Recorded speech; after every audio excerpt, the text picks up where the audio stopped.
all the way round. Well, I hope you got all that. You're looking now at the grid, the bottom of your picture, in pole position, slightly ahead of his teammate Nigel Mansell, is Riccardo Patrese, determined as Mansell is to win this race. It's going to be a very exciting first corner. They're leading away into it now. They take it in third gear at about 80 miles an hour, and there is a car held. It is the McLaren there going through the picture, and so they're now well away. Gerhard Berger was late getting away there into the right-hander, and they clear the pit lane. It's a 77 lap, there's the confirmation of it. That is 190 miles, as near as makes no difference, and they're going to be very long, hard, tough, hot miles. Under the bridge into the left-hander, they start to climb now up a 160-mile-an-hour stretch, and that's about the fastest part of this course. It's a lot slower in terms of flat-out speed at maximum than many of them, but it's very demanding in the section that they're getting to now. There's a left-hander, then there's an 80-mile-an-hour right-hander. They go through a chicane, and then they start dropping. This is the chicane. There is Mansell leading Senna, followed by Schumacher, Berger, Brundle, Alboreto well up, Thierry Boutsen, Alesi, his teammate Capelli, Eric Comas, Johnny Herbert. And so now they are on the stretch at about 140 miles an hour, dropping down. They're on the other side of the valley.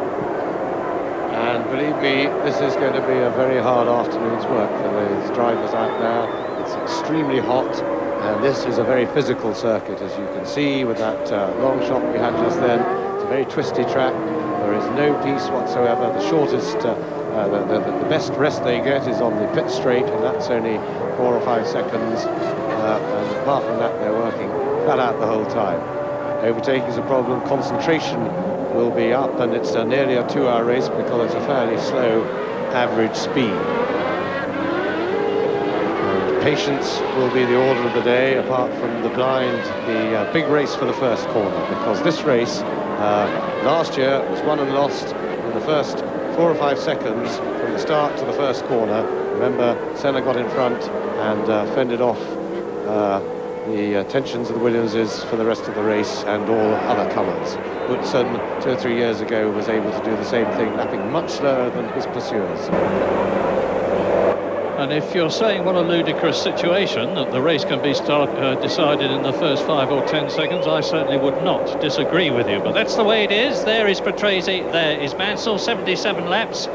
Eyes peeled for that first corner as you look at Schumacher in third position on the grid. To his right, as you look at the picture, was Ayrton Senna. But now, watch Patrese. They've got traction control on the Williams and the McLaren cars, which is going to help their getaway.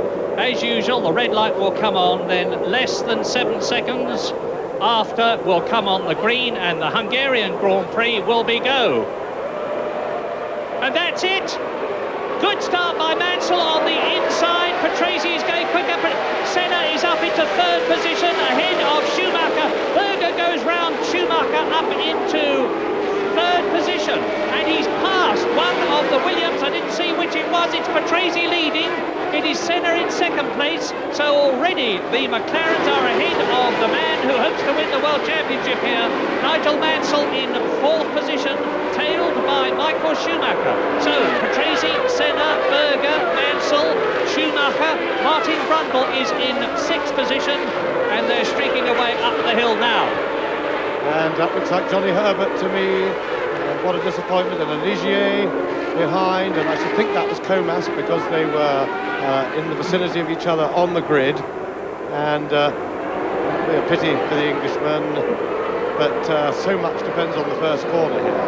Now up in front, Patrese leading. Now Mansell, I think, has given us a clear statement of intent, unless he's got a problem with the car right off the line, because he took it very easily. He's dropping right back. One almost feels he's got a problem, but either that or he's decided to take it conservatively. He's not going to try and win the World Championship today.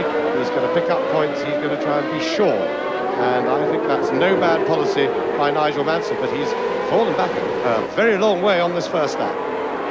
Indeed he has, because Patrese, Senna, Berger go through together. This long gap, Mansell followed by Schumacher, then Brundle, Michele Alboreto, and that's the corner that was causing all the problems in practice.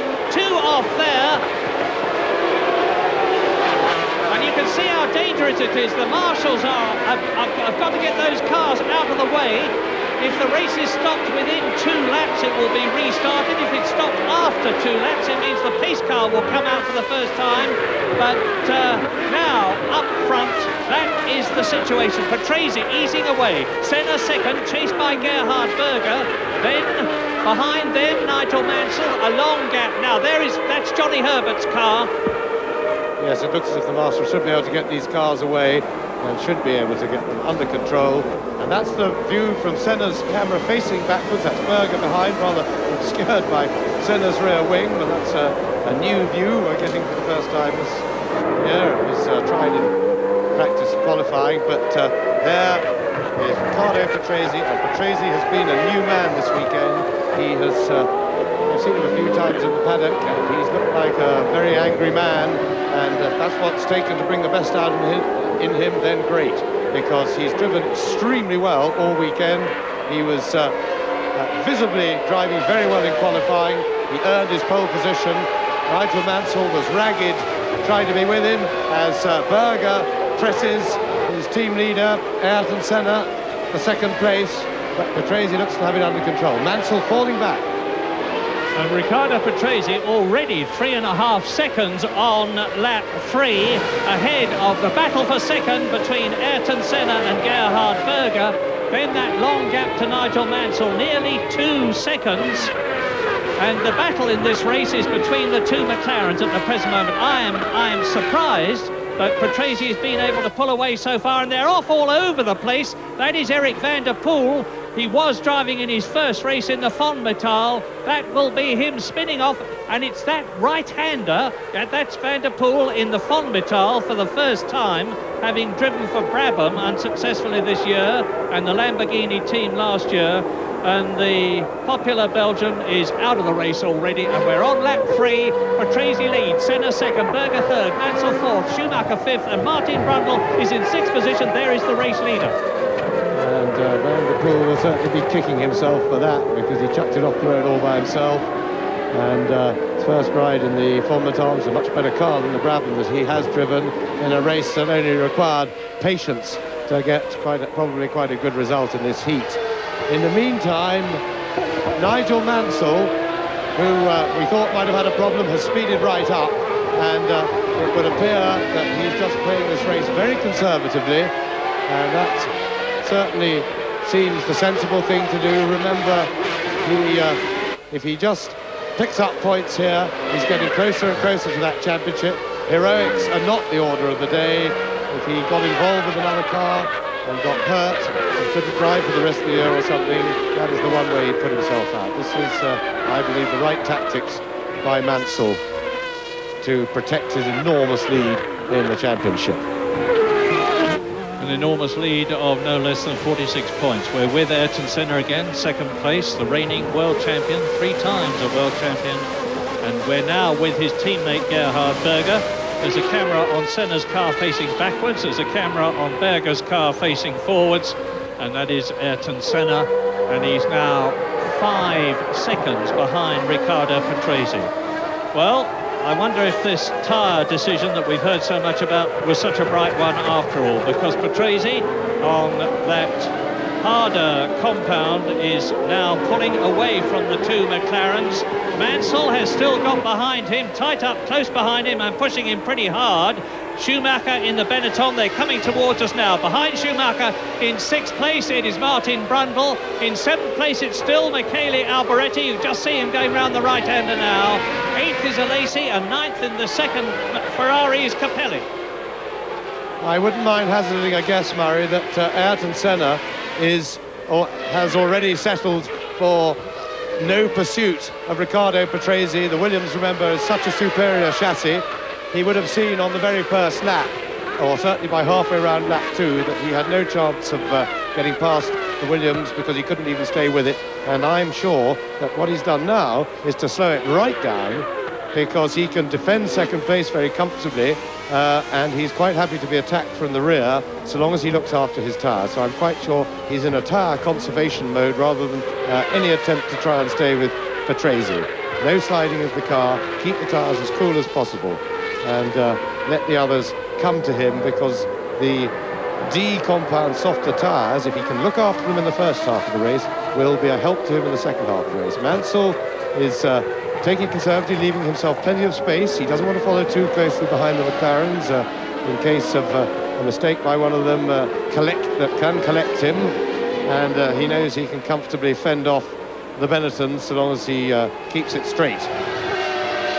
Yes, always remember though that the danger man in this race, as far as Nigel Mansell is concerned, is his teammate Riccardo Patrese, the man who's got the best chance of beating him, although a pretty slim one in the World Championship, because Michael Schumacher is currently behind him in 5th place. Already out of the Hungarian Grand Prix, Johnny Herbert, Eric Comas, Eric van der Poel, Thierry Boutsen, so that's both the Ligiers out. And we are now on lap 6 in this 77-lap race, coming up towards 1/10 distance, looking back at Senna, from Senna's car again to Berger. Yes, but of course, just to explain how slim that chance is for Riccardo Patrese, remember that Nigel Mansell only has to pick up 4 points in the 6 races, including this one, that remain this season. If Patrese wins every race that remains. So he's got plenty of time, and to pick up points in 1s, 2s and 3s, he's only got to score a couple of times, and Patrese can win every race for the rest of the season. He won't beat him. So Mansell's policy is a solid defence is a good one. And there it is, there's the solid defence against Michael Schumacher in the Benetton Ford. Now Mansell, he's closing up on Gerhard Berger, no doubt about that, and Brundle is trying to take his teammate Michael Schumacher. The gap between them and Michele Alboreto is increasing, so things at the front are starting to get interesting. But I cast my mind back to the time when both Alain Prost and Nigel Mansell, driving in Ferraris, were punted off by respectively Ayrton Senna and Gerhard Berger in the McLarens at this circuit.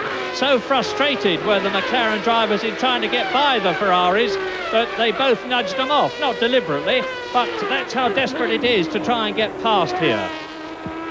And there's a turn up for the book. Fastest lap of the race so far to Mika Hakkinen in the Lotus, and that'll make Johnny Herbert regret more than ever the fact that he went out. We didn't see how or why he went out, but it was a tangle with another car on the first corner with the Ligier Eric Comas.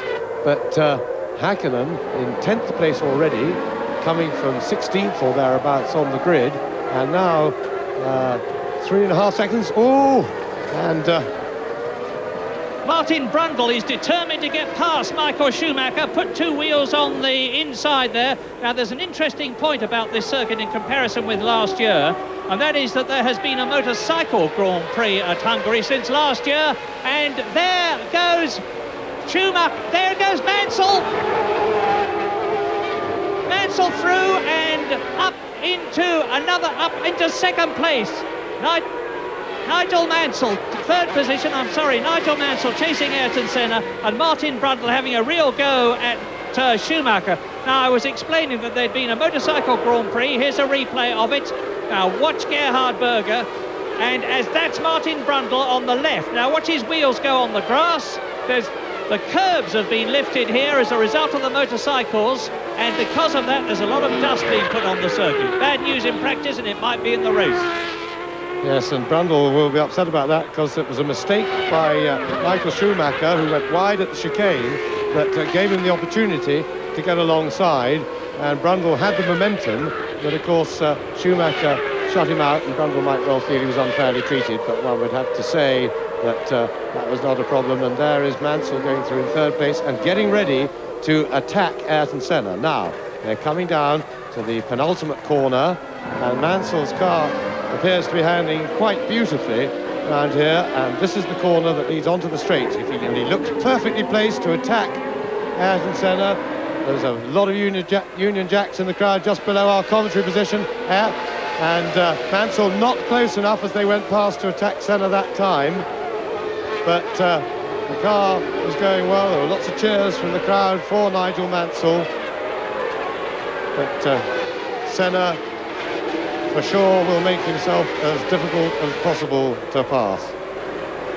And that means a lot at this circuit. So Patrese leads by 12.5 seconds now, so even if Mansell does succeed in getting past Ayrton Senna, which is going to be phenomenally difficult, he's then going to have to make up a tremendous gap between himself and Patrese in the lead before he can attack the Italian for the victory that would give him the World Championship. We're on lap 9 out of 77, and it is, as you see, Patrese, Senna, Mansell, Berger. Schumacher is in 5th place, just ahead of Brundle. Then it's Alesi and Capelli, 7th and 8th. Hakkinen and Alboreto, 9th and 10th. Gasho and Suzuki, 11th and 12th. Yes, and something must have happened to Alboreto, because he was running 7th and he's dropped back, maybe a little spin or got it sideways, and that's allowed Mika Hakkinen up to 9th place. Now, new fastest lap of the race by Riccardo Patrese, who has just eclipsed Hakkinen's fastest lap by the odd thousandths of a second. And Mansell in position, but Senna's Honda engine moving him along very nicely, and he appears to be able to hold his own on the straight with Mansell's Williams, and that will be a considerable comfort to Senna, because he can be sure his eyes will have been glued to his mirrors from the moment he got the car straight out of the last corner. And twitching, and come down the hill, quicker part of the circuit. And Senna will not be hurrying at this point of the circuit, where Senna needs to look after his tyres around most of the lap. Only on that last corner, as they go out onto the straight, as we look from Mansell's camera, that's Patrese, his fastest lap coming up on the screen. But Mansell's camera lens a little bit oily from following closely behind Senna. Now it's at this corner, where the one corner on the circuit where Senna has to be really quick with his exit, so that Mansell can't attack him on the straight. Here come the pursuers. Senna. And Senna starting to develop a queue behind him, but that's probably because he's looking after his tyres. And here we see from Mansell's onboard camera, Senna getting the power on and getting the power down first, starting to go away. Mansell's close, but I don't think close enough.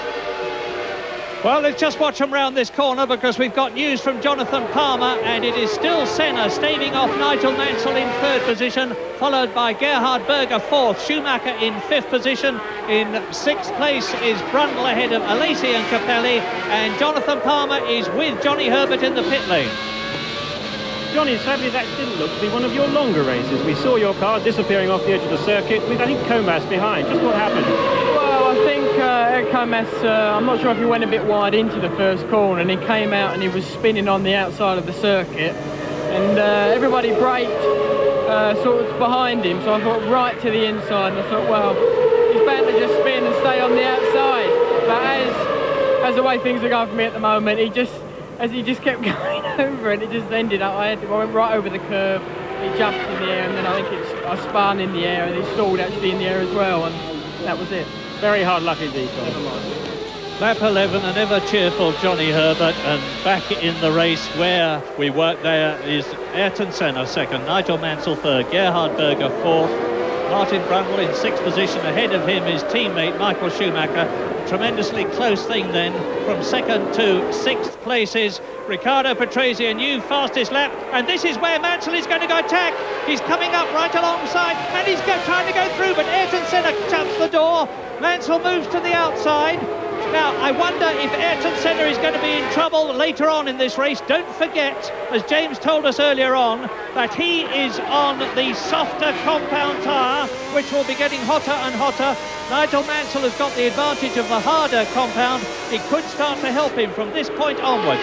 So Senna, Mansell, Berger, Schumacher and Brundle, and then behind them a long gap. Alesi is in 7th position, and in 8th position is Hakkinen. Riccardo Patrese still leading by now nearly 17 seconds. I'm sure, Murray, that's why there's a queue developing behind Senna's car round all but the last corner of the lap. Senna is not working his tyres too hard. He's trying to protect them. He's trying not to side the car to keep them cool. He's not worried about having a queue behind him. He's used to that. Remember, he had a huge queue last year. There was a huge pressure all the way. He was in the queue that followed Thierry Boutsen round at some, as I say, up to 3 seconds a lap slower than probably 4 or 5 cars at least behind him were able to go, when for one reason or another they got delayed, dropped back. We had pit stops and they came rushing back to him at 3 seconds a lap, and still they couldn't pass. So Senna comfortable this time. Comfortable lead, and the pursuers in the distance, led by Jean Alesi, who's having close attention from Mika Hakkinen, who's now in 8th place.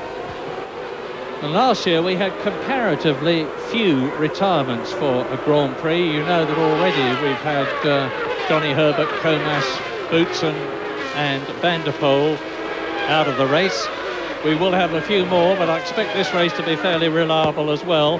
It's comparatively slow for a Grand Prix, and you can imagine everybody's frustration as we look back from Senna's car at Nigel Mansell, striving to find the opportunity to get past the Brazilian, but knowing that he's really got to force Ayrton Senna into making a mistake, which is more than unlikely.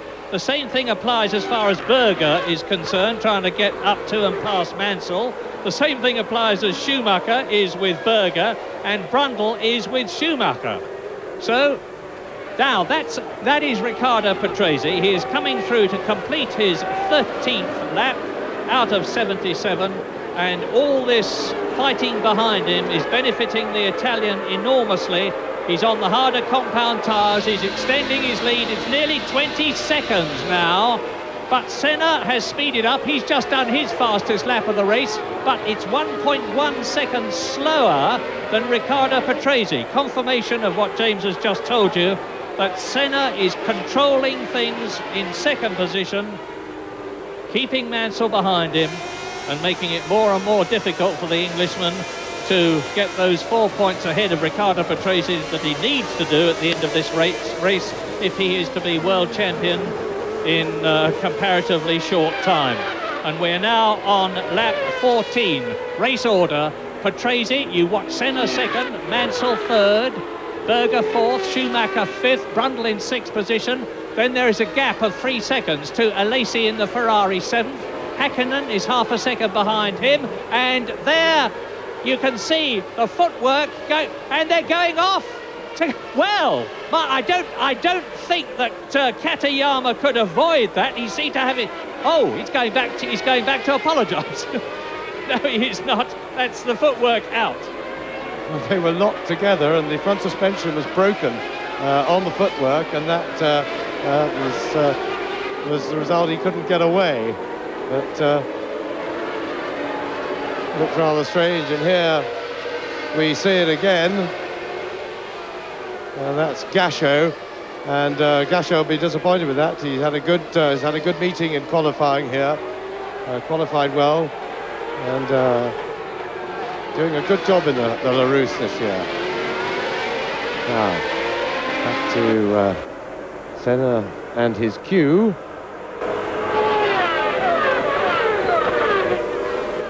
And this looks like Jean Alesi in his Ferrari, a half spin, and no, he doesn't hold it. Now let's see if he can flip it round backwards in reverse. Yup. And and that's Alesi. He got it over the curb, and that's goodbye to Jean Alesi. And now we have a view, and they're going off all over the place. That Marshall's not in the safest place on the outside, and that's one of the Jordans. Beached in the middle of the road, and it's had quite a bang down there. There's a lot of debris around, and this may well be cause for the pace car, because that car with no wheels on the left-hand side will be very difficult to move. And that looks like another Jordan. Maybe they both tangled. That was ahead of it, as Mansell attacking still to Ayrton Senna, and I see the safety car going up the pit road and possibly to go out onto the circuit. Well, they dragged the reason for that. Yes, that SC and the yellow flags mean that the safety car goes out, and this is going immensely to complicate this race, which was nice and simple, with Riccardo Patrese leading on the 15th lap from Ayrton Senna, closely challenged by Nigel Mansell, and in 4th position Gerhard Berger. Now, the situation is that for the first time since this safety car ruling was introduced, the race is not going to be stopped in a situation where it would have been before. And what happens is that the observers post put out yellow flags, and that SC notice that you've already seen. That's the footwork, and the drivers are now coming up. That is Riccardo Patrese catching Damon Hill in the Brabham. And obviously Patrese does not yet realise that the safety car is out on the course. I say again, it's the first time that this has happened. The drivers won't be familiar with the process. Now, what is supposed to happen with Mansell right up with Ayrton Senna ahead of Berger and Schumacher is that they're all supposed to line up behind the safety car, who is then supposed to let past him everybody until the leader is behind him. Now, they don't know, and there's then not supposed to be any overtaking. Mansell clearly doesn't know. Senna isn't slowing up. Well, it looks as though the safety car first introduction is going to be a monumental shambles, because nothing is happening. Yes, but we had the double yellow flags, but they've stopped. Maybe the safety car has got halfway out and has retrieved itself, because the yellow flags have gone, the race appears to be continuing, no sign of the safety car on the circuit, and this is all very strange. This really is a shambles, because they announced it at the start-finish line, double yellow flags were waved around the circuit, and all very dramatic indeed, but Patrese got through. And that was Pierluigi Martini that you saw in the Dallara with the Ferrari engine. And incidentally, we have had the news here that next year the Scuderia Italia team is linking up with the Huntingdon Lola concern to form an entirely new Grand Prix team. Dallara are going to be out of it, but that's by the way, because over the line again goes Riccardo Patrese, completing another lap. Now look back as he goes through inside the La Rousse. And Patrese certainly slowed right down then, because he did a lap of 1:28. And there seems to be some chaos reigning, but it would appear that the safety car is no longer in play. And that is a shambolic start to the introduction of the safety car. In the meantime, Ayrton Senna has put up his fastest lap of the race, and still fending off Nigel Mansell. Now, let's take a deep breath and look at what the situation in the race is after that safety car mess-up. We're on lap 18. Riccardo Patrese's lead has dropped from 20 seconds to just under 13. Ayrton Senna is the fastest man on the track. You see him ahead of the car that we are riding with, Nigel Mansell, who is in 3rd position. 4th, just behind Mansell, is Gerhard Berger in the 2nd McLaren. 5th and 6th are still the Benettons, there they are, of Michael Schumacher and Martin Brundle. As you look at Senna, Mansell. In 7th place, it's Mika Häkkinen, who has moved up with the fact that Michele Alboreto has dropped back. He's now in 9th place, and Capelli is 8th. 10th is Maurizio Gugelmin in the Jordan, and I don't think a Jordan's been as high as that this season. And Mansell is now once again in a position where he can hopefully attack Ayrton Senna as they go up to the one point on the course where passing is possible. Senna will close the door, and Mansell runs wide, got a bit of understeer there. That's where Gerhard Berger went off yesterday in a very big way in practice, in exactly the same situation. He got behind his teammate Ayrton Senna. There was tremendous turbulence from the rear wing of Senna's McLaren, and there was less downforce on the front of Berger's car, and off he went, and it was a big one.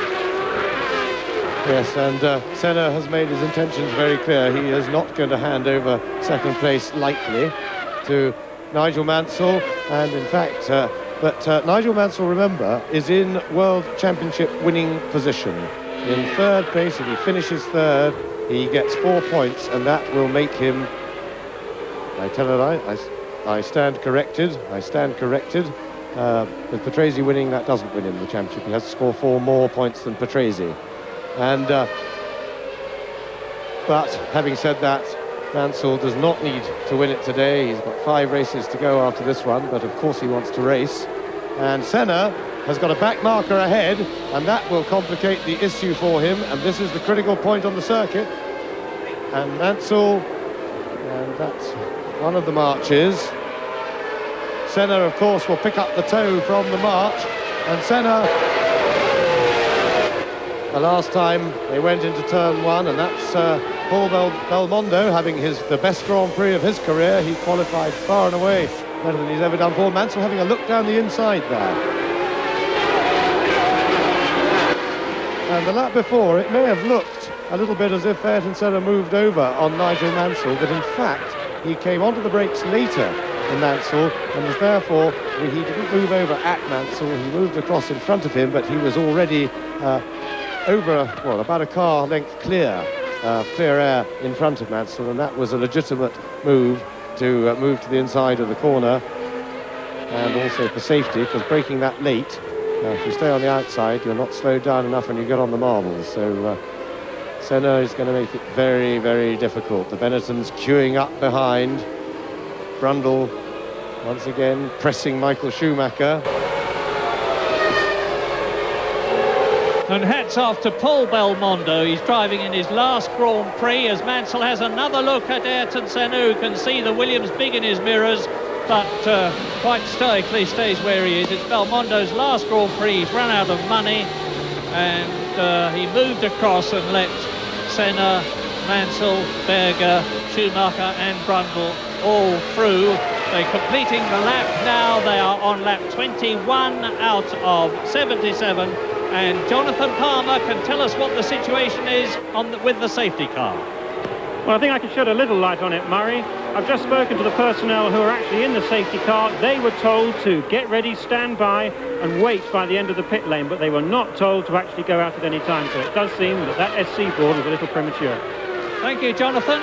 Good news for Damon Hill and Graham Hill fans, because Damon in the Brabham in only his second Grand Prix is in 13th place behind Ukio Katayama, as Senna goes through and takes Martini, who moves across in front of Nigel Mansell. He won't be too pleased about that. Now the Italian moves over and does he? He does not. And Mansell furiously shakes his fist. He's seeing Ayrton Senna get away, you see. Pierluigi Martini, who's in that Dallara that handles like a railway carriage, is not letting Mansell past. Yes, and Mansell has every right to wave his fist at Martini, but it's not going to take him very long to catch Senna again. I should think even if he doesn't pass him till the straight, he'll be back with Senna probably by the end of the next lap, if certainly the one after. And it just means he gives Senna a rest from his attentions for maybe 2 laps at the very outside. And Berger, as usual, trying to follow through, but not able to. He will be keen to get past Martini as quick as he can. And Martini not being very helpful. He's an experienced driver. The Dallara has been a real pig in qualifying this weekend, and in fact his teammate JJ Leto was unable to qualify with a sister car, and Martini was last on the grid. And Mika Häkkinen has got ahead of Martin Brundle, and in the Lotus is in the points. And we just saw a Benetton move across there, and the shot changed, and I can't tell you what happened, but I can tell you that Senna has now got past another tailender who is between him and Nigel Mansell. We're on lap 22, and it's still Patrese. He's increasing his lead up to the... Oh, it's Damon Hill. Damon Hill is ahead of Mansell, who's got Berger right behind him. So poor Nigel is suffering from the traffic. He darts through. Berger follows through in 4th position.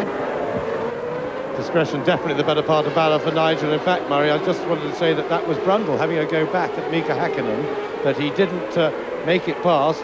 The cue effect by the back markers gave Martin Brundle that chance, But the problem is, when the cars all close up, when you go down the inside, you've actually got nowhere to put your nose, because the cars in front are not giving you a car length of clear air between them.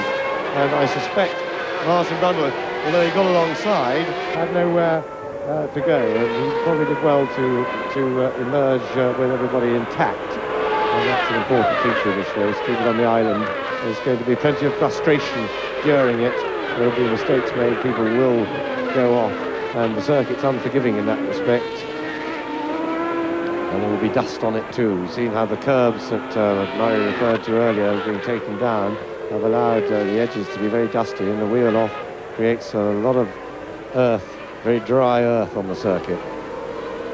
And this traffic situation is now creating a three-part race. Part 1, Riccardo Patrese on lap 23, leading by 21 seconds. This is part 2, Senna, Mansell and Berger together.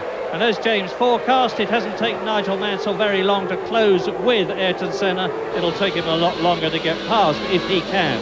And then part 3, behind the 3 cars that we're looking at now, is Mika Häkkinen, and ahead of him is, well, watch this for the moment, there's Senna, Mansell and Berger as Michael Schumacher comes through. He's in 5th position, Häkkinen is 6th, Brundle down to 7th, Capelli in the Ferrari is in 8th position.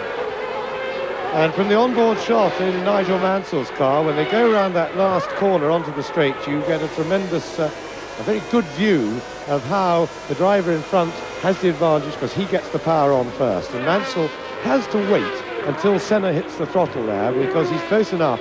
These cars have such enormous acceleration that it will inevitably risk hitting Senna up the back if he hits the throttle before Senna does. He therefore has to wait, and that gives Senna just that little advantage that he needs because of the massive acceleration. Just that split second that it takes the following driver to react is enough for the lead driver to get what's in this case is a substantial enough lead to hold to the next corner.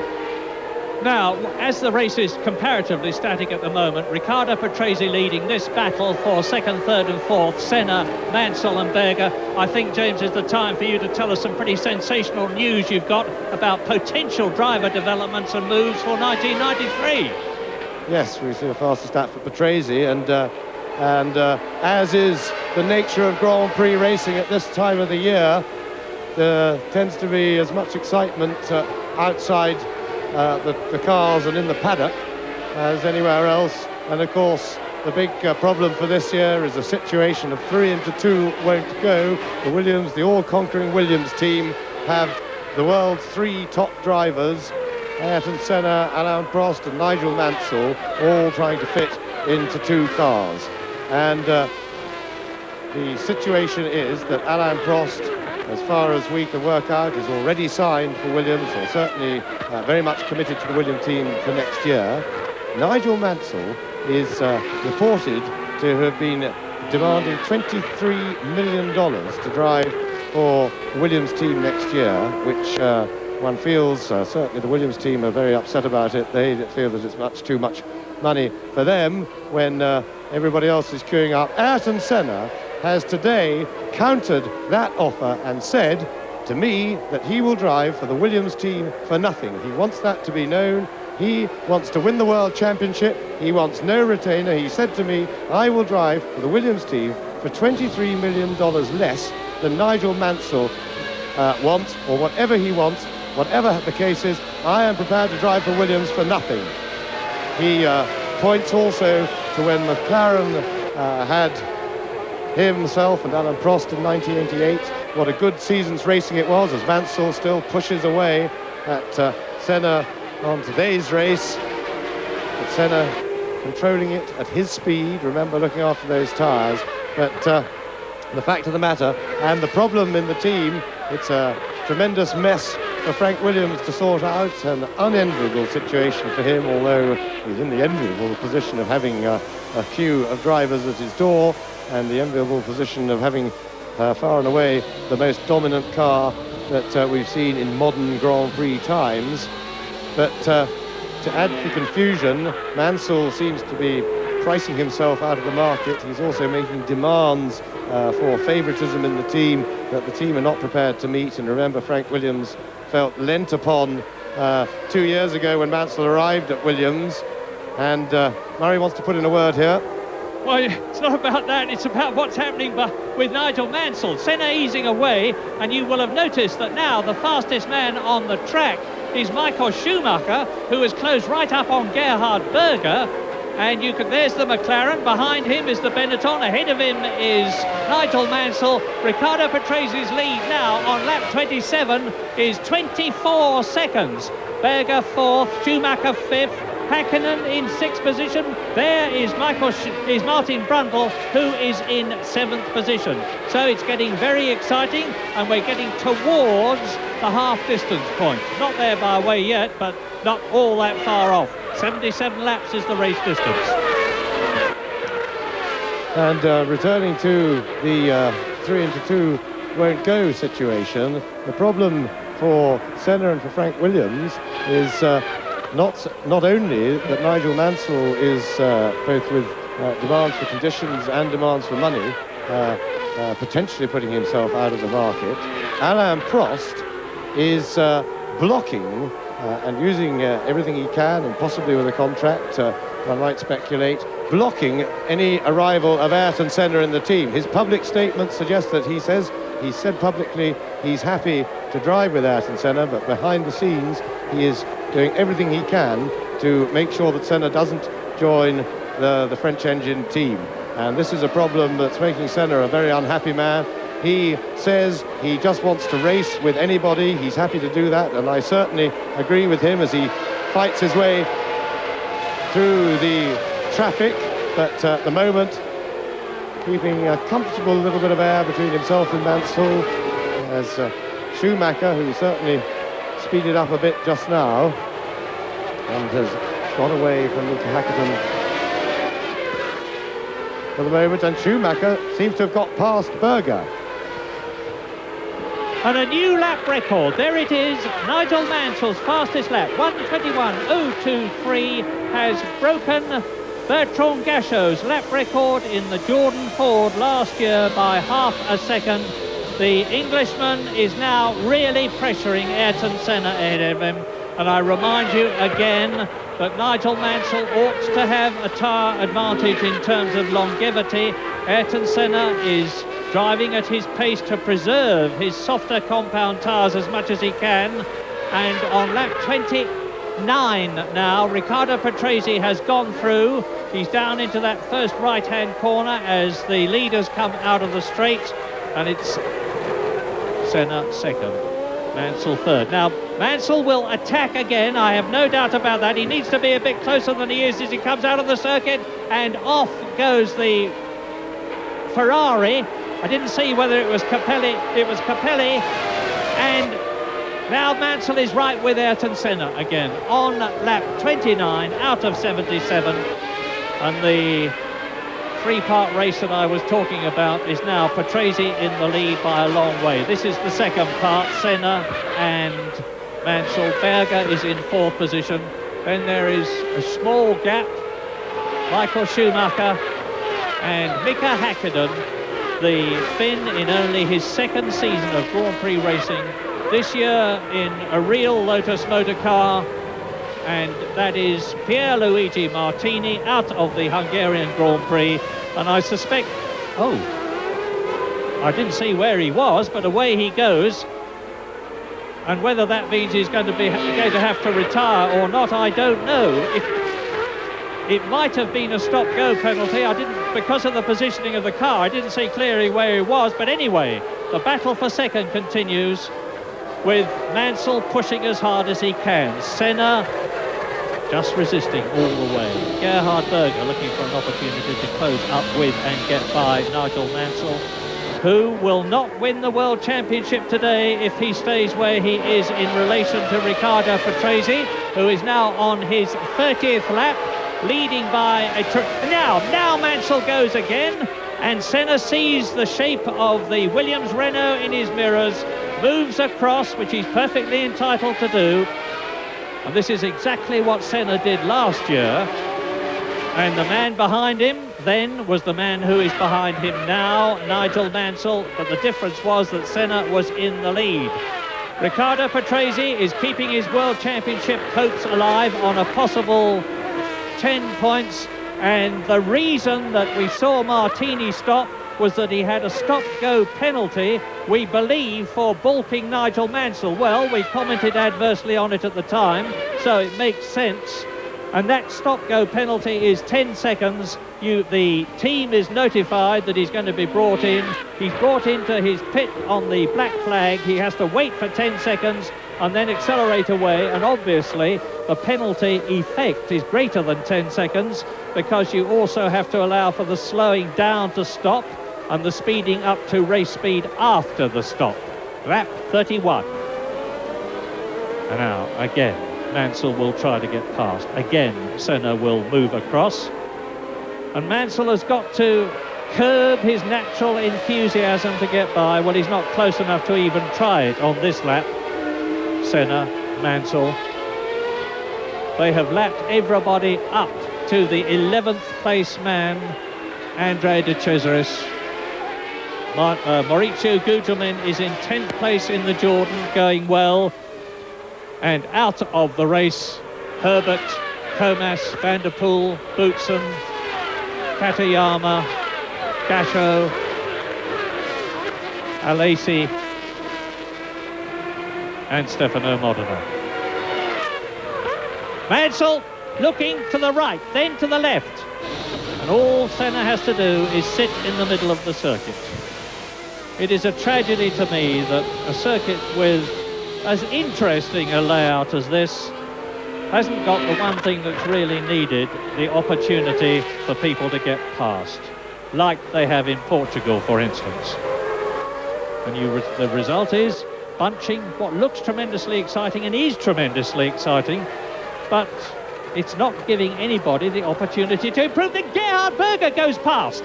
Mansell ran wide, and Gerhard Berger, that's exactly what he was looking for and that I was talking about. Mansell ran wide, made a mistake. Gerhard Berger goes through. Somebody has gone up, put his wheels onto the dust there. Gerhard Berger is third behind Senna and is already closing up with his teammates. Mansell's out of that third position down to fourth, from 4 points to 3 in the World Championship, and Schumacher is now behind Mansell as opposed to Berger, and Martin Brundle is still behind his teammate. Yes, and one of the problems that Mansell has is an old problem in that it's very difficult to drive conservatively when you're used to it. And there's the picture. Mansell ran wide at that corner. That was, I think, a lapse in concentration because he got wide, and it is very slippery offline here. And one of the problems that you have when you're running slower than you normally do conservatively is to keep the concentration level up, and that's an age-old problem. And it tripped Mansell up there, and he may kick himself because he had to. And it looked to me as if Brundle had got past Hakkinen there, so there's a bit of toing and froing going in that little group behind. Let's have a look, and Brundle, in all the excitement, they were concertina together, has slipped by Mika Hakkinen. Hakkinen had been looking for a way to slip inside Schumacher, and there's a good battle between the three green and yellow cars there. Quite confusing, but the Lotus is a slightly different livery and different front wings. Now you see Ayrton Senna coming up to Andrea de Cesaris and taking the Tyrrell. The next car he's going to try and lap is his friend and compatriot Maurizio Gugelmin in the Jordan Yamaha that he's closing up with now. So Ayrton Senna is, as ever, taking advantage of the traffic. He's quite ruthless and enormously competent in carving his way past tail enders. Not that Nigel Mansell is any slouch, but as you can see, the gap between Mansell and Berger is now half a second, and the gap between Senna and Berger in second and third places is 1.6 seconds. So there is Senna, followed by Maurizio Gugelmin, followed by De Cesaris, followed by Berger. De Cesaris has a look at Gugelmin, and Mansell is frustratedly still sitting behind the Austrian in the McLaren. Yes, and Berger will be very frustrated. The last thing he wants is De Cesaris having his own battle right ahead of him. And Mansell is well placed now to have a go at Gerhard Berger if he can hold it onto the straight. They're coming round. This is the second to last corner, second gear, hairpin. And Mansell climbing all over the back of Berger. That might not be the right thing to do. Berger should go slowly into the corner and then boot it early. Ah, yes, you see him. Berger got the power on early, but Mansell was quicker than him earlier in the race. And Mansell goes through. Berger leans on him. And it seems that and Berger fighting back, and tremendous stuff. Mansell seems, or rather Berger seems slower on the straight than Senna because he wasn't able to defend his position. That's twice we've seen Mansell go past Berger quite easily on the straights. That was vintage Nigel Mansell stuff. Here's a replay of it, up alongside the McLaren, holds the racing line, forces Gerhard Berger out and down a place as Schumacher and Brundle stay there. And in fact, this is a good lap for Britain because Martin Brundle has got past Michael Schumacher while that was happening. And Martin Brundle has moved up into 5th place. And that's Mansell again, but by then we could see he was past Berger. And in the meantime, Senna has got an enormous lead. He's got to the track, and somebody's off, and that's De Cesaris. And that wasn't the cleverest moment. And Häkkinen still behind him. De Cesaris will have very ungrippy tyres for the moment, which could frustrate Häkkinen. You should watch out for that, because you'll have those hot, sticky tyres pick up the dust and earth in that situation. Meanwhile, Ayrton Senna has given himself a 5.5 second cushion over Nigel Mansell, but I don't think it'll take Mansell very long to catch in as soon as he's clear of the traffic. A couple of laps, 3 laps probably, and he'll be right with Senna again, and that battle will be rejoined. Lap 35 coming up to half distance in this 77 lap race. Maurizio Gugelmin there. You see on the right Andrea De Cesaris cutting the corner and in the process bringing a lot of dust and earth onto the track with him. Fortunately, it looked to me as though it finished off the racing line. You see Martin Brundle there lapping Gugelmin, and the race order on lap 35 now is Patrese leading by 28 seconds now, with Senna in second position. Nigel Mansell back into third place ahead of Berger, fourth. Fifth is Martin Brundle, very much in the points. Sixth is teammate Michael Schumacher. Seventh is Mika Häkkinen. Eighth is Capelli. And in ninth position, it is Michele Alboreto in the footwork. Yes, it seems a bit unfair. Poor Riccardo Patrese having his best race of the season, we've almost forgotten. But of course, he is out front. He's now taking it very easily. And Mansell, surprise, surprise, new fastest lap of the race, and slicing into Ayrton Senna's lead over him. But Riccardo Patrese, 27 seconds clear of the field, and having eased up very considerably. Mansell has just done a 20 dead. Patrese lapping 3 seconds a lap slower, because that's the pace that Senna's been able to go at. And taking it easy. Patrese now in the finishing mode, no longer racing, just watching the gap behind, able to dictate the race very comfortably and looking after his car. There is Patrese going over the line, so we even had a look at him. Slapping Damon Hill there.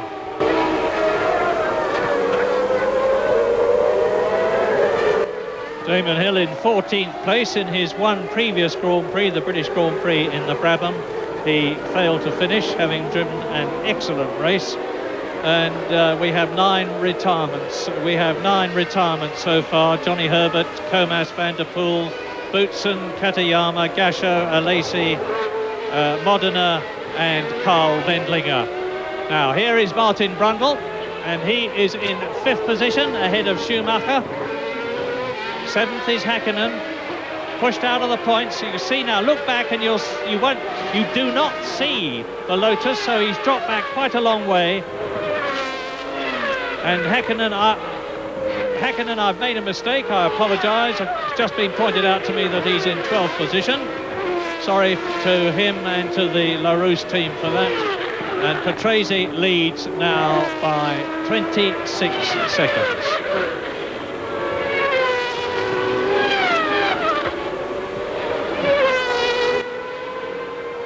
Well, Riccardo Patrese at the present moment at half distance with the lead that he has got is starting to look more and more certain for his 6th Grand Prix win, a Grand Prix win which will not only ensure that Mansell there does not win the World Championship here in Hungary, but will also mean, of course, that it will go on beyond the Belgian Grand Prix, which is the next one. After Belgium, we have Italy, Portugal, Japan, the last one of the year in Adelaide in Australia. And now we are with Riccardo Patrese, the race leader, driving his usual steady, cool, calm and very collected race. Yes, and now Ayrton Senna has speeded up and is showing us what he can do. He must have decided that by now, as we're around about half distance in the race, that it's safe to give it a bit more on the softer compound tyre. Remember that as the tyre wears down, so they build up less heat because there's less mass of rubber to retain that heat, and for that reason you're able to give them more. So 40 laps to go, just coming up towards half distance. And Senna has gone right down to 1:20.4, his fastest lap of the race, and he's obviously trying to make a break from Mansell, but Mansell is showing that there's nothing wrong with his tyres because he is still catching Ayrton Senna, but not as quickly as we expected because Senna has really put the hammer down in that. And there is Mansell, a spin, that's Patrese. Yeah, Riccardo Patrese, the race leader, off, and he's out of the race. Unless he can get going under his own traction, and he's not going to. This is an astounding development, and it's going to mean that we've got the same situation here this year that we had last year. Senna leading and Mansell in second position. There goes the McLaren, and there goes the Williams. So Patrese, even if he can't rejoin now, he's being pushed. Well, tragic now. Here we are with Riccardo Patrese. He goes into the left-hander, loses the back of it. The circuit here has been completely resurfaced, but I am sure that... No, I'm not sure. I was going to say he's going to be excluded. It will depend on whether the stewards judge that he was pushed back into the race. But anyway, now Ayrton Senna leads, and Nigel Mansell is second. And Mansell will win the championship if he stays where he is now, depending on where Riccardo Patrese gets, assuming that he is allowed back in the race by the stewards. I didn't see whether his traction got him back on the track, but there were certainly marshals pushing very hard. And Mansell will soon have a radio signal from his pit telling him exactly what the situation is, although I'm sure he will have seen Patrese's car. It was sticking out on the circuit. The Union Jacks are waving in our area of the grandstand now because they see Senna go past in the lead. They see Mansell go past in second position, 1.7 seconds behind the McLaren. Berger is up into third place, 5 seconds behind Mansell. Brundle is now fourth. Schumacher is fifth. Hakkinen is in sixth position. So whatever, it looks as though Riccardo Patrese, even if he isn't out of the race, is not going to score any points. There's a long gap, and he goes past me now. Riccardo Patrese has passed me seventh on the track, but I don't know whether he's officially in the race. Yes, I would have thought that would have to be adjudged outside assistance to move the car, and Patrese will be out. But the fact of the matter is, however it is adjudged, what it means is that Patrese cannot possibly get through. He could catch the leading group, but I doubt whether he could fight his way back through them because he's got to pass Hakkinen, Schumacher, Brundle, Berger, and Mansell and Senna certainly not, because Nigel Mansell now is virtually assured he only has to finish this race to win the World Championship today, which will be an enormous relief and joy to him. I would imagine that he will press Senna all the way. He will take no risk, but I'm sure that if an opportunity presents itself, he would love to take the championship by winning this race. He won't take any risk, but he will, I'm sure, look for an opening and try and win the race if he can. He's a racer at heart, that's his trademark, and he won't be able to resist the opportunity. He won't take a risk. He's suffered too much in the past to do that. But he will position himself to pick up the pieces. And there's somebody else going off. That looks like a Ligier to me. It's a Tyrrell, and it is Andrea de Cesaris motoring on. He's having an exciting rally crossing afternoon. That's the second time he's gone off and taken dust and earth with him. But we're on lap 41 in this 77-lap race in what might well be the finishing order. Because, as James said, it's for sure that Nigel Mansell is not going to do anything impetuous and try and win the race for the sake of winning the race, when in the process he might lose it and the championship here in Hungary. Gerhard Berger is 3.8 seconds behind Mansell, but even if he catches and passes the Englishman, it wouldn't affect Nigel's championship situation, because he would still be on those vital 4 points that he needs. Michael Schumacher is in fourth position. That is Mansell. Now coming towards us is the battle for fourth, Berger. Then third, Martin Brundle, who is fourth, Schumacher, who is fifth, and Mika Hakkinen is in sixth position in the Lotus, and he is 6 seconds behind Schumacher. Well, everything that Mansell has fought for 13 years, because he started his Grand Prix career in 1980 with Lotus. We're looking back now from Senna's car, the race leader. He is potentially on his second victory of 1992, a thin year for Senna, because he won in Monaco. He's only in fourth position in the World Championship at the moment. He's coming up now to lap Damon Hill, who is still going strong in the Brabham. And incidentally, in case there's any confusion, I said earlier on that Damon failed to finish in the British Grand Prix. He was actually 18th, and if my memory serves me correctly, not officially classified as a finisher, although he was in that position. So, hope that's cleared that up. Mansell is about to take the Judd V10 powered Brabham. He does so. Damon Hill, who is the test driver for Williams and has done an enormous mileage in the car that Mansell is driving. The crowd rises and they see Senna leading, Mansell in second place. This is lap 43 of the Hungaro Ring. It's as hot as ever it was, and Jonathan Palmer has got news for us from the pit lane. Well, I'm in the Williams pit now, and they really cannot believe it. Frank Williams, of course, watching his monitor, saw that mistake from Patrese.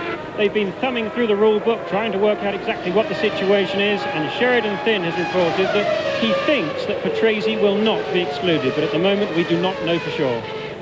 Well, I'm certainly not going to pass an opinion. Patrese is in seventh place, according to the monitor that gives me that information at the present moment. So the fact that he is still being shown by the official lap scoring system indicates that he is in the race. Meantime, you've seen that Pierluigi Martini is out of it. There he is, climbing the Armco, having left his Dallara Ferrari, the Scuderia Italia car, which will be replaced by a Lola-built car in 1993. Eric Broadley and Brian Sims are both here from the Huntingdon factory, and Senna leads.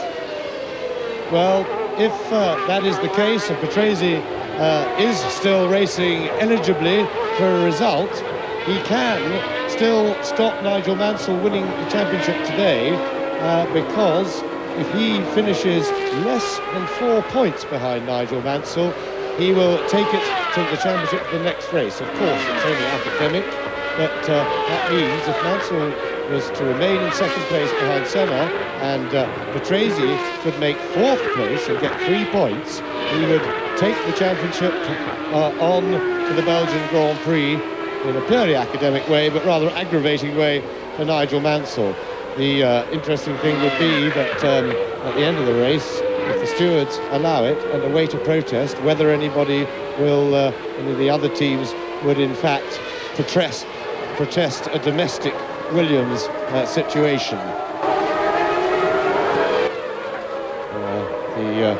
course, there's the lure of slightly additional prize money for those who move up a place if Patrese is excluded. And Michael Schumacher has found his way back past Martin Brundle, so the two Benetton drivers, as we've seen so many times since Martin got his act together from Canada onwards, battling away in-house, changing places, and since the Canadian Grand Prix, the two Benettons and some of Monaco have been pretty much tied together. Well, as you watch Ayrton Senna now on his 45th lap, and there's the caption which indicates the top 6, I'll tell you that the fastest man on the circuit at the present moment is Michael Schumacher in the Benetton Ford. He is lapping 0.7 of a second faster than Ayrton Senna, the race leader, in his efforts to close with Gerhard Berger, who is in 3rd place.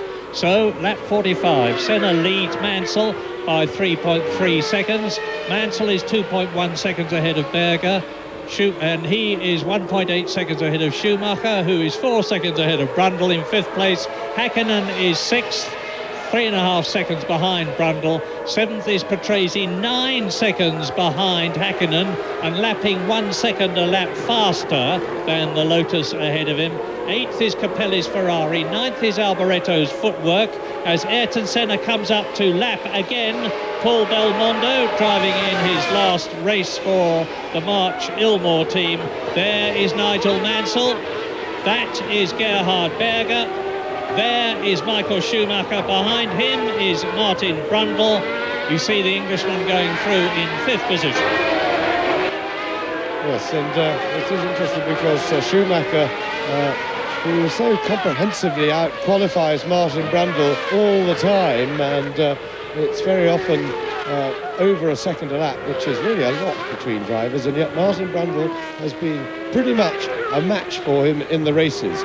They've tended to be in traffic, but now there is a chance for, well, Schumacher's caught Berger, so of course his speed is now maintained, or rather dictated, by Gerhard Berger in front of him.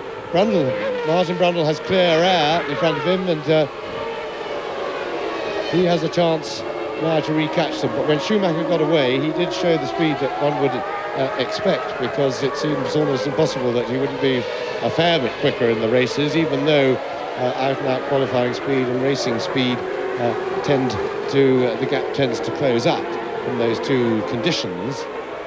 Senna. Mansell clearly happy to run in 2nd place. I'm surprised that he isn't shadowing Senna a bit more closely, trying to force a mistake. I would see there's Berger going past the back marker there, no problem at all. But I'm surprised that Mansell isn't keeping the pressure on Senna, just to force, if not a mistake from him, force him to push his tyres to go off or something like that, because it would surely be nice to win the World Championship with a win. Riccardo Patrese now 7 seconds behind Mika Häkkinen in 7th place. Remember to foil Nigel Mansell for today. He certainly will need to get to 3rd place, and with Häkkinen, Brundle and Schumacher to pass, that's a pretty tall order, and he's not actually lapping particularly quickly. Oh well, he's put his fastest lap of the race up, Patrese, so he's the quickest man on the circuit at the moment. I'm interested to see that Schumacher and Brundle, 4th and 5th, are both going very quickly indeed now. You're watching Ayrton Senna, race leader by nearly 4 seconds. Mansell, far be it from me to put thoughts in his mind, but he seems to be settling for 2nd position now as Ayrton Senna goes through. That is Mansell. Now, the two cars to watch in particular are the Benettons. There is Brundle, 3rd. Berger 3rd, Schumacher 4th. That's Brundle in 5th position, and Brundle is lapping faster than anybody at the present moment except Senna and Mansell, who's just broken the lap record again. 1:19.711, 111.35 miles an hour. So Mansell is not content to let Senna get away. He wants to keep pressuring the Brazilian, I would doubt that he'll try and force past him, but he wants to let Senna know that he's there, and he also wants to give Senna a hard time on those softer compound tyres.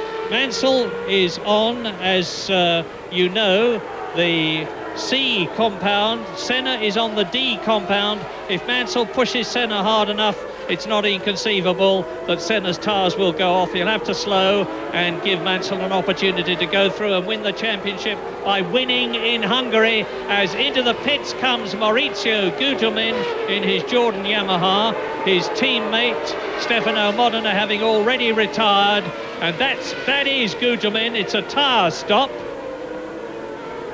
And up front, Senna just broke that lap record, and Mansell came behind him and re-broke it. So, new fastest lap of the race for Senna, and 3.4 seconds later, another new fastest, even faster lap of the race for Nigel Mansell, and they are starting to stretch away from Gerhard Berger, some 7 seconds behind Mansell. Mansell just chipping away at Senna's lead, and behind Schumacher, very much stuck behind Berger. Brundle has closed.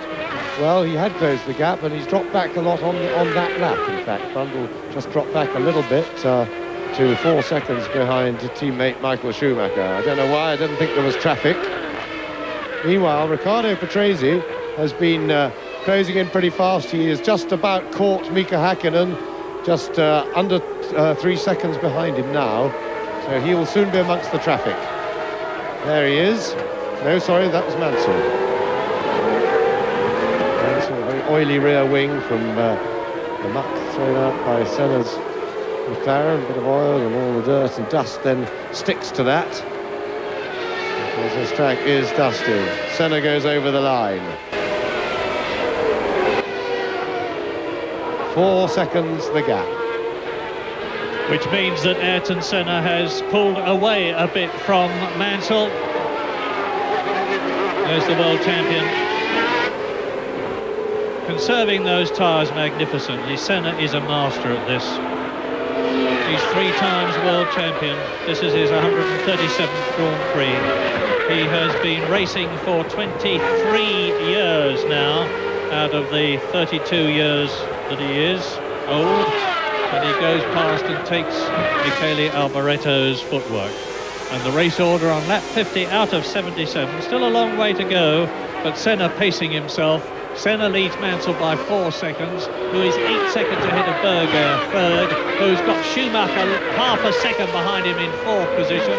Schumacher is 3.8 seconds ahead of 5th place Martin Brundle, who is 9 seconds ahead of Häkkinen, who has got a rapidly closing Riccardo Patrese in 7th place, 3.5 seconds behind him.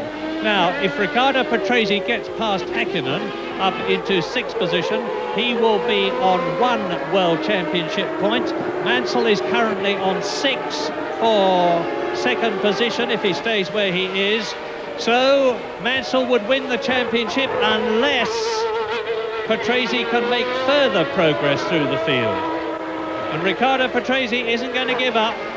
He wants to be world champion just as much as Nigel Mansell does. Riccardo Patrese, who started his World Championship career as long ago as 1977, driving for the Shadow racing team that was Michele Alboretto. This is Ayrton Senna on lap 51. And the fastest lap that we have so far is that of Nigel Mansell. Lap 48, 1 minute 19.6. Very much a lap record, nearly 2 seconds faster. And Paul Belmondo in the March Ilmore in his last Grand Prix, before he runs out of money, comes in to take on a new set of tyres. And has he stalled the engine? No, he has not. He gets away. He is in 12th position and, of course, has been lapped twice by this man, Ayrton Senna. Well, as James told you earlier on, there's all sorts of agitation and rumours here about what is going to happen in 1993. Many of those rumours revolving around this man, Ayrton Senna, and where he'll be next year in the racing cockpit. As Mansell comes through and takes Alboretto, the gap now is 8 seconds, so Mansell's dropping well back. Yes, and a new fastest lap for the race for Ayrton Senna, a new lap record there, and he's really turning it on. But Yes, what a pity it is that I think the rules actually preclude Frank Williams, even if he can be persuaded it, from running 3 Williams Renaults in the World Championship next year, and then we could see the 3 top men of their era all battling it out in the same car, and that would be great for Grand Prix racing. In the meantime, I should have added that Ayrton Senna has not yet had a chance to deliver the news to Frank Williams that he wishes to drive for them for nothing, because he just wants to go racing and he wants to win the World Championship, and but he will be doing that as soon as he gets the chance after today's race. He hopes before he leaves the circuit tonight. Fastest lap for Senna. Mansell not appearing to chase, but the surprise of it all is that unless he's got a car problem, Riccardo Patrese, well, he's speeded up again. Patrese, new fastest lap, he's eclipsed Senna's fastest lap, but he was going very slowly for a couple of laps and dropped back from Mika Häkkinen, and I was beginning to think that he lost his stomach for the fight, because having driven so well and then made that apparently inexplicable error, it could be the only possible explanation is that he might have some gearbox trouble. If he's got gearbox trouble, that could certainly prompt you to spin. There is Patrese. He is now coming out of the last turn as Häkkinen goes across the line. And if he's got gearbox trouble and it's playing up, then maybe that's why his times are constituting up and down. We'll maybe Jonathan can try and find out for us down in the pits. In the meantime, we are still trying very hard indeed to get an official ruling on this Patrese situation, whether or not he got back into the race after spinning to a standstill under his own power, or whether he was helped or adjudged to have been helped by the marshals, who were undeniably pushing at his car at one point. And if we get an official ruling, we'll let you know as soon as we know ourselves, because it's getting more and more important. Although Patrese in 7th position, as you watch race leader Ayrton Senna coming through to complete his 53rd lap, Patrese in 7th position for the last couple of laps has not made up any ground and time on Mika Häkkinen, who is currently in that final World Championship point scoring position, 6th, 1 point. There goes Mansell. Here comes Berger in 3rd place. Behind him, never giving up, Schumacher and Brundle. And Martin Brundle has closed the gap between himself and his teammate Michael Schumacher. Berger goes through. Yes, Schumacher now will be watching the footwork ahead. And if he will be hoping that Berger gets slowed down on the corner onto the straight, and that's Michele Alboreto. That's in front of them, very experienced, and I would think if as soon as Berger catches him, he'll probably let him through. But Schumacher will be hoping otherwise, because this is what he has to learn. This is where you give your attention very, very closely to the car in front. The 2 Benettons right up behind Berger. And Schumacher needs to be right up in the toe of the McLaren, because we can see that Berger's McLaren isn't particularly quick on the straight. He's not close enough at the moment as they come down towards the last 2 corners, and Schumacher not really close enough to take advantage. Brundle pressing Schumacher really hard.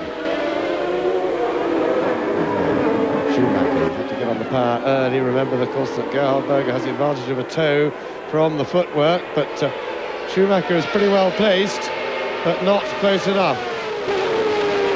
And the McLaren Honda certainly seems to have the grunt on the straight, and he won't be amused, Michael Schumacher, by Michele Alboreto stepping back into onto the racing line, but we've seen what he did, and both Benettons go through.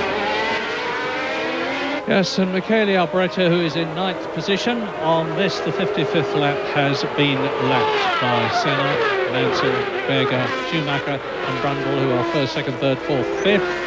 Mika Häkkinen in 6th place, and now Riccardo Patrese. I guess the producer will let us have a look at them shortly, because Riccardo Patrese is right on the tail of Mika Häkkinen, and if he can get past the Lotus, it will take him back into the points. He was leading, and then he went off the circuit, came to a standstill, came back in 9th position, has fought his way through the field, and is now about to take, we think, sixth position as De Cesaris is passed by Ayrton Senna going into the right-hander at the end of the start and finish straight on lap 56 out of 77. And Senna is leading Mansell by 9.5 seconds now, and I am full of admiration about the way that the Brazilian is preserving his tyres. Berger has pulled away from Schumacher a bit. There's the German, behind him Martin Brundle. Now, who is going to go through in sixth position? It's Mika Häkkinen. Where is Riccardo Patrese? Because Patrese was right with the Finn, and there he is, into the pits, and it looks as though he's blown his engine, and this will certainly mean that if Nigel Mansell can stay where he is, the World Championship will be his at the end of the Hungarian Grand Prix. He's on lap 56 out of 77, because undeniably Riccardo Patrese is coming in to retire. Yes, an enormous amount of oil there you see down the left side pod, coming from the front of the engine, that would appear, or that area. Oil tank, of course, sits there, and that looks very terminal indeed for Riccardo Patrese. And I can only speculate, but he may have got some earth into the engine, but that certainly saves the stewards from any tricky decisions. And look at the front of Gerhard Berger's car for a bit of oil. Remember, of course, the oil gets on the car, then the dirt all sticks to it, and there's a lot of dust on this circuit. It's very, very dry here, hasn't rained for ages, and the curbs, as Murray said earlier, for the motorcyclists have been taken away. And Gerhard Berger holding on to third place. And if it was a Renault engine failure, we don't know for certain it was, although it looks as though it was, that will be the first one that the Renault concern has suffered in 2 years of Grand Prix racing, and that was an incredible achievement. But maybe Jonathan Palmer knows better. He's waiting to talk to us. Yes, without doubt, Murray, it is an engine failure. The rear of the car has just been, or the car has been wheeled into the garage. The rear is being taken off, and it is covered with engine oil, so there's little doubt about that. Thank you, Jonathan. And Berger, Schumacher and Brundle continue to fight for the third position, with Senna on lap 57 leading Mansell by 12.5 seconds, and that battle is 12 seconds behind Gerhard Berger. So Mansell on his way, the World Championship in his grasp, but it's been there before, and Nigel has refused to talk about the World Championship at all. He says, I've been in this position 3 times before, because he was second in 1986, 1987 and 1991. And he will be sitting in that cockpit now, determined to retain his position. He's 15.5 seconds ahead of Gerhard Berger. He will know that Riccardo Patrese is out of the race, because his team will have reported that to him by the pits to car radio. And Nigel Mansell is currently sitting pretty, but 20 laps still to go. Yes, and the interest in this race now centres on Michael Schumacher. He was having a look at Gerhard Berger as they went into turn 1, as they went past. But it seems that with the Benetton running obviously high downforce set up here, that the McLaren, even though it would appear that Berger's car is not as quick on the straight as Ayrton Senna's, from whom we're watching now from Senna's engine cover, as he goes past the Ferrari of Capelli. And Ferrari really have a great deal of work to do, because we saw then the ease with which Senna marched past him on the straight, and they've got an engine that's not up to scratch, and they've got a chassis that's not up to scratch. However, they have got John Barnard, who's already started work for them, and although it'll take a while, no miracles can be exacted there, and only an interim car, which will be a quick job to plug the gap for next year. 1994 is the earliest that one would expect to see a real sort of revival. This is a replay of Senna. You saw how fast he was going as he went past the Ferrari there, but that's his rear viewing camera, and one has to say that's a dirty lens too. So car's looking quite battle-weary in terms of dirt. Senna hasn't been following anybody closely apart from back markers when passing him, and he's looking quite pristine. We compare that with Gerhard Berger. But yes, a Ferrari revival would certainly be welcomed throughout the sport of Grand Prix racing because they have a special magic, and it's always a sad thing to see them struggling. 1994 will be the time to start really looking for a Ferrari revival.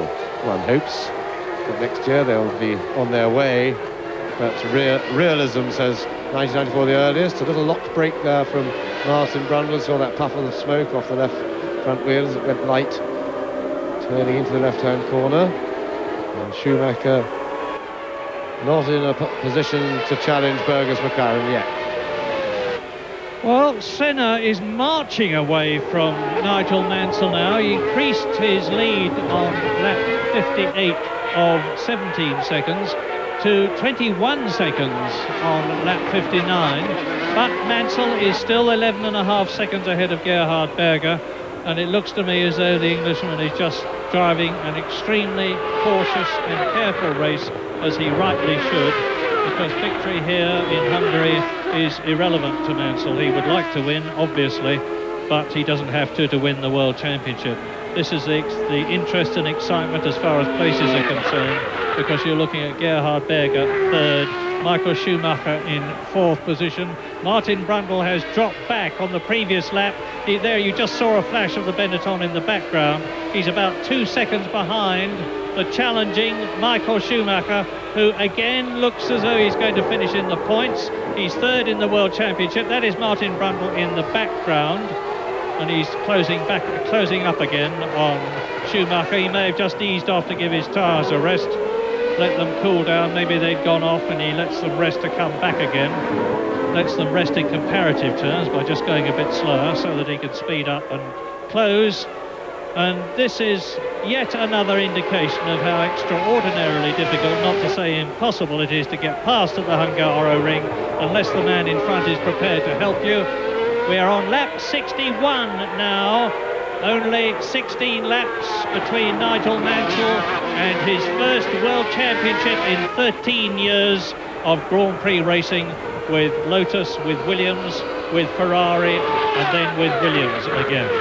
And it wasn't until he joined the Williams team after 1980 to 1984 with Lotus that things really took off for Mansell, when he won the European Grand Prix in the Williams, which was held at Brands Hatch that year. And you can see now that Brundle is with Schumacher, Schumacher is with Berger, Berger is in third position, Ayrton Senna is on lap 62, and we're still waiting for Nigel Mansell to come through. The gap before was 24 seconds, and there's still no sign of the Englishman. There he is. Now, he's coming into the pits. Puncture, question mark. This has happened to Mansell before. Well, just as Patrese went out sensationally, this is a sensational development that could affect Nigel Mansell's World Championship chances. It is lap 62, and the Englishman comes in. Now, why? Is it a retirement or is it tyres? Well, they're certainly changing tyres. Meantime, I'm looking for Berger going through, for Schumacher coming through, for Brundle coming through. It's only a short stop. Mansell accelerates out of the pits. And we're still waiting for Gerhard Berger to come through. Never mind the two Benettons. Well, Ayrton Senna has extended his lead, and this may well be, I think I'm getting excited over something that didn't merit as much excitement, because I suspect that it was just a precautionary tyre stop, although that notice puncture question. Jonathan Palmer, news please. Ricardo, we saw your car stop, we saw you get pushed back on. What happened in the incident? I think there was some dust or some oil or something. The car just went sideways without knowing why. And I spun probably some dust that some people took into the truck. Very, very hard luck, Ricardo. Was the engine problem a consequence of that spin, do you think? No. I think the engine started to go after 20 laps. The note of the engine changed. It was not pushing anymore. It was very dead. And I had the feeling that I couldn't finish the race because of that. In effect, he broke down. Ricardo, thank you. Poor Riccardo Patrese, one of the most popular men in Grand Prix racing, and it falls to his lot, leading the Hungarian Grand Prix, to have the only engine problem that Renault have had in 2 years. And now on lap 63, Senna is second. Senna is in the lead.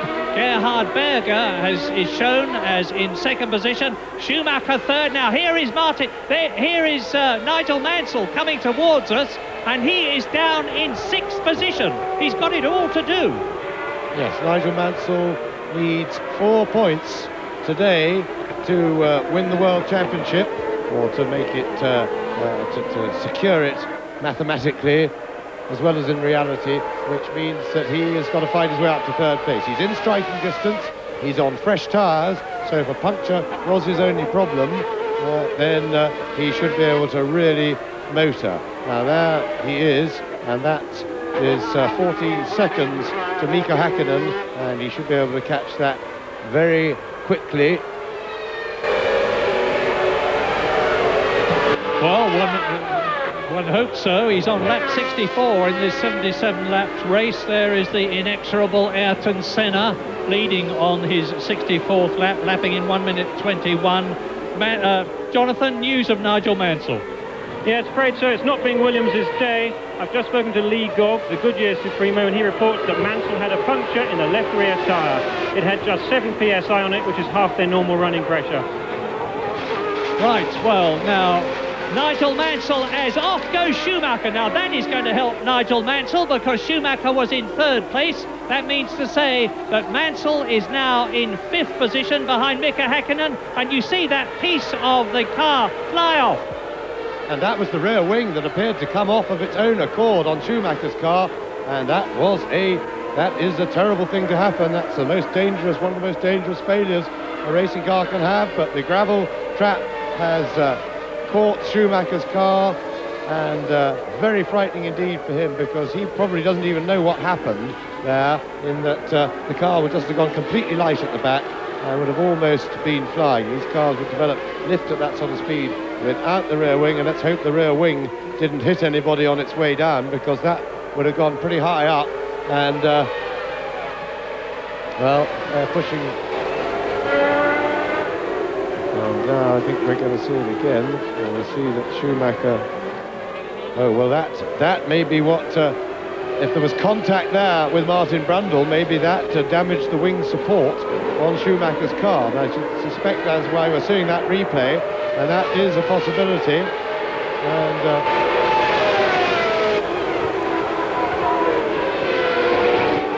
well, now the excitement is behind the cars that you're looking at now. Senna is leading by 48 points. Berger is second, you're looking at him. Brundle is in third place. Mika Häkkinen is fourth. But Mansell is now only 4 seconds in fifth position behind the Finnish driver in the Lotus, as a very disappointed but very lucky Michael Schumacher walks in. Now Mansell has got to finish third here to win the World Championship. He's in fifth position at the present moment, and in that third place, well now there's Brundle attacking Berger. Martin Brundle attacking Gerhard Berger. Senna is on his 66th lap. It's all coming to life in Hungary, and Gerhard Berger is on the harder compound tyres. And there is Mansell. He's caught them because Gerhard Berger has really slowed down. He's holding both Brundle and Häkkinen right up ahead of him, which was probably how we had the contact between those two Benettons that may have damaged that rear wing support. And Mansell now needs to make third place. Third place to be champion. So Brundle, who's currently in third place. And Mansell will do the Lotus now. Mansell goes past. Mika Häkkinen fights back, but Mansell has clearly got him. And Martin Brundle stands between Nigel Mansell and him winning the World Championship today. And Mansell will know that. The radio will have told him. So Senna leads, never mind that. This is the excitement. Berger is in second place, with Nigel Mansell now it's a replay of him going through, passing Mika Häkkinen's Lotus Ford up into 4th position. One more place will ensure the championship for Nigel Mansell if he can finish in that place, 3rd. And Martin Brundle is the man. So it's Berger 2nd, Brundle 3rd, Mansell 4th, Häkkinen in 5th position. Senna is leading on lap 67 out of 77. It's McLaren leading, McLaren 2nd, Benetton 3rd, Williams 4th, and Häkkinen in 5th position. Schumacher out, of course. Well, Mansell really should do this pretty easily now. We've seen that the Benetton isn't that fast on the straight, not as quick as the McLaren. Mansell can take his time. He's got some nearly 10 laps in which to make his move. And he's perfectly placed. And Mansell goes back into World Championship winning order, as it were. The door slammed on him there, but no problem. He'll catch that group, and Mansell's already passed Gerhard Berger twice in this race, and I see no reason why he shouldn't come right past him the next time round when they get to the start-finish straight. And Ayrton Senna into the pits. Senna into the pits. Now, Mansell could still win this race. Senna is going to change tyres. Remember that he was on the softer compound tyres. I thought this might happen. He's been pushed very hard, although he's been able to control the race pretty well. Very quick stop. 6.33 seconds for Ayrton Senna. He will rejoin the race in the lead because he had a massive lead over Gerhard Berger. But now Nigel Mansell is in 3rd position. Michael Schumacher walking in. And if Mansell can just stay behind Berger and ahead of Brundle, he's going to be world champion. But Brundle's giving him a hard time. Look. And that was, I suspect that was a precautionary stop by the McLaren team. It seemed they had an enormous lead, and that was very clever tactics. They saw that Mansell had gone through a tyre, possibly by wear, and got a puncture. As a result, they had, as Mansell attacks, Mansell going to the inside, Berger shuts the door. Leaves is braking later, and Jonathan Palmer has Michael Schumacher in the pits. Michael, that looked an extremely dramatic moment. We saw the rear wing come off. Do you know why it happened?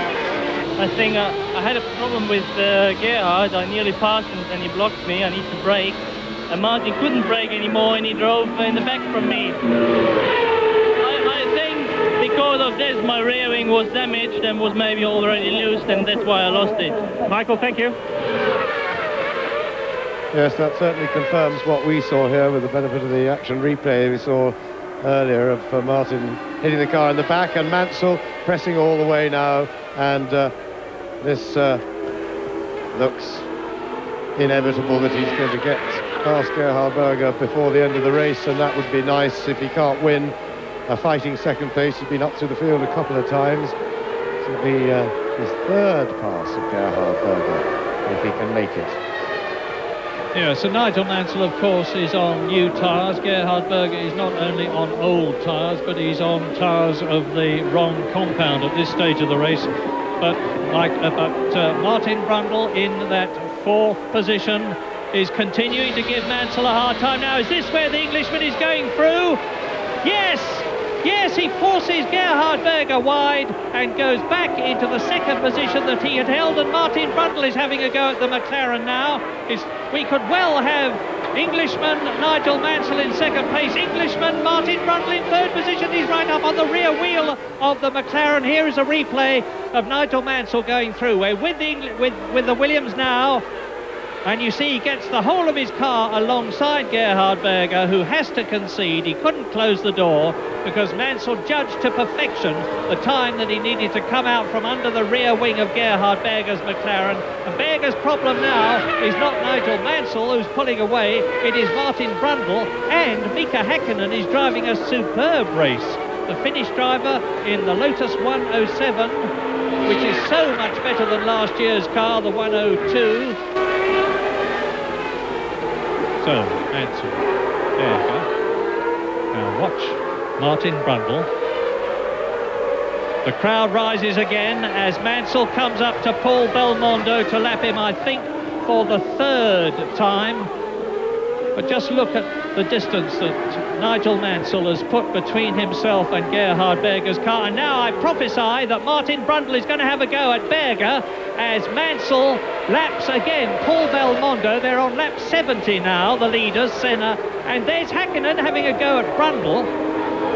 And Mika Häkkinen said earlier on, yesterday in fact, that the Lotus was going to be in great shape at the end of the race. He's absolutely right. And the race order on lap 70, Ayrton Senna with a race in his pocket, 43 seconds ahead of Mansell, who is now 2 seconds ahead of Berger, who is in third position, closely followed by Brundle fourth, Häkkinen fifth. Capelli is a minute and 5 seconds in sixth position in the Ferrari. And if Capelli finishes, Brundle locks right up as he goes past Belmondo, and if Ivan Capelli finishes, it will be only for the third time this season, in which has been a terrible one for him. Well, it looked to me as if he used the back of the McLaren as a brake there. He seemed to actually be leaning on it. With a puff of dust as Berger puts the wheel off the inside, and there is Mansell, who is absolutely stormed away on his fresh rubber.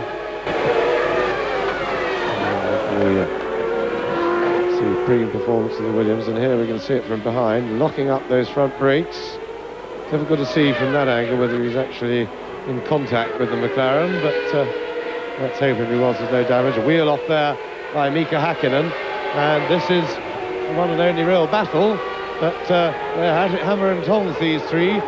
Berger clinging on, he's obviously really struggling. His lap times have come right down now, and Mansell storming away without even really pressing anywhere near the times he was doing when he set his new lap record, which was soon after his pit stop, but content to go well away from them. No attempt to chase Senna, and that he's well out of reach.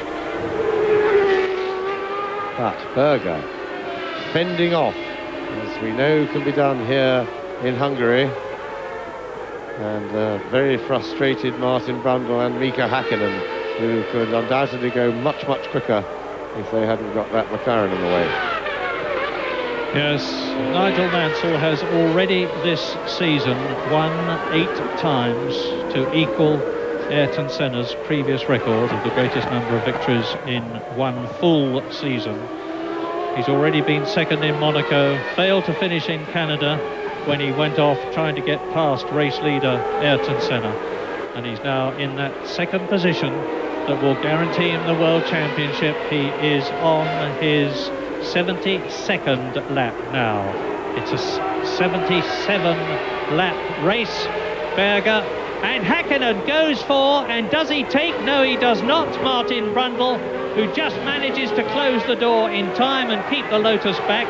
But Mika Häkkinen driving a superb race. It's only his 25th Grand Prix. And already this season he's finished fourth in France and had a couple of sixth places. Well, he's filling the gap at the present moment. He's in fifth place. Ivan Capelli well back, the last point scorer at the moment in the Ferrari. Seventh is Alboreto, eighth is De Cesaris, ninth is Belmondo, which is certainly the highest that the Frenchman has ever been. His swan song is going to be an extremely good one in the march, and Ayrton Senna well on his way now. He's on his 73rd lap. Mansell second. This is the battle for third. 3 cars: McLaren, Berger, Benetton, Brundle and Lotus Häkkinen. And Martin Brundle has really come good this season. He's had awful luck in Grand Prix racing, largely because of the cars he had to drive, because he started off in the Tyrrell, did well in that, then he went to the Zach Speed team. He drove one race for Williams in 1988, then he was in the Brabham in 89-91 when he didn't have a chance of doing well. Benetton this year because of the faith that Tom Walkinshaw has in Brundle, and Martin Brundle has certainly repaid that faith, and Häkkinen goes through. Mika Häkkinen up to fourth position.